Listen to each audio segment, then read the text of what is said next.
সালামু আলাইকুম। প্রায় ৭ মাসের মাথায় এসে আমাদের আইন শৃঙ্খলা বাহিনী এবং কি যৌথ বাহিনী, সেনাবাহিনী তাদের সমন্বয়ে যে অপারেশন চলছে, সেই অপারেশনে আপনার প্রথমবারের মতো ২ জন নিহত হয়েছে ক্রস ফায়ারে। তো এই ব্যাপারে আমাদের সেনাবাহিনীর তরফ থেকে আইএসপিআর থেকে একটা বিবৃতি দেওয়া হয়েছে। ঘটনার প্রেক্ষাপট হচ্ছে গতকালকে রাতে মোহাম্মদপুরের বছিলায় হঠাৎ করেই রাতে আচমকা গুলির শব্দ শুনেছে স্থানীয় এলাকাবাসী। আর এরপর সকাল হতে আমরা আপডেট দেখলাম যে রাজধানী মোহাম্মদপুর বছিলার ৪০ ফিট এলাকায় যৌথ বাহিনীর অভিযানে ২ জন নিহত হয়েছে। এই মুহূর্তে তাদের মরদেহ সোহরওয়ার্দী মেডিকেল কলেজ হাসপাতালে আছে। তো কারা নিহতদের মধ্যে একজন হচ্ছেন ভোলার চরফেশন উপজেলার নূরাবাদ গ্রামের। কারা কারা আছেন একটু জানাবেন, এলাকাটা চিনেন কিনা। ওই গ্রামের মোহাম্মদ শাহজাহান আলীর ছেলে মিরাজ হোসেন, যার বয়স হচ্ছে ২৫ বছর। তিনি মোহাম্মদপুর চাঁদ উদ্যান এলাকার ৮ নম্বর রোডের সান্দাবির বাড়িতে ভাড়া থাকত। অন্যজন শরীয়তপুরের গোসাইর হাটের দেশভুয়াই গ্রামের আব্দুস সাত্তারের ছেলে মোহাম্মদ জুম্মন, যার বয়স হচ্ছে ২৬। চাঁদ উদ্যান এলাকার ৫ নম্বর রোডে হুজুরের বাড়ির ভাড়াটিয়া ছিল এই জুম্মন।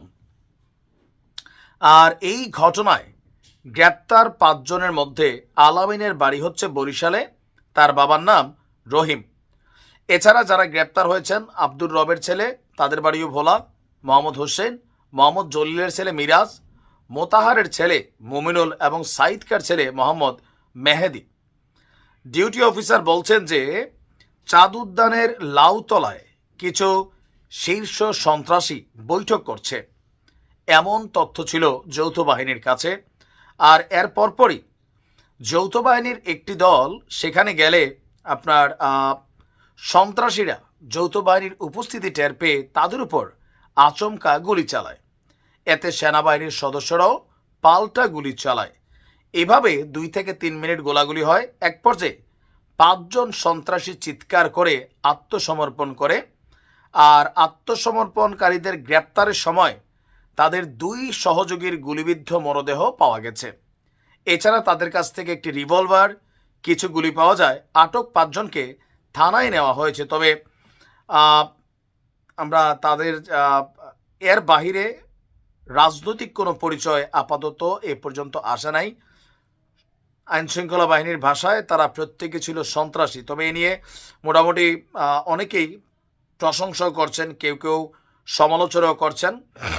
তো যারা আপনার মোহাম্মদপুরের বছিলায় এই সন্ত্রাসীদের বিভিন্ন রকম অপকর্মে দিনে দুপুরে প্রকাশ্যে ছিনতাই, কোপাকুপি, ব্যবসায়ীদের কাছে চাঁদাবাজি, নানান ধরনের সিন্ডিকেট গড়ে উঠেছিল, প্রত্যেকটা মানুষ বলছে যে একদম ভালো হয়েছে, ২-৪টারে ফালাই দিছে, এলাকার মানুষ শান্তিতে থাকবে। আর সন্ত্রাসীদের কোনো রাজনৈতিক পরিচয় নেই, সে যেই দলেরই হোক। তা আমিও মনে করি সারা বাংলাদেশে এরকম অসংখ্য সন্ত্রাসী আছে, এদের কারণে এলাকাতে মানুষ শান্তি পায় না। এরকম আরও কিছু ফালাই দেখ, মানবাধিকার কর্মীরা কি বলবে ডাজেন্ট ফ্যাক্ট। খেলা চলুক, ভালো থাকুন।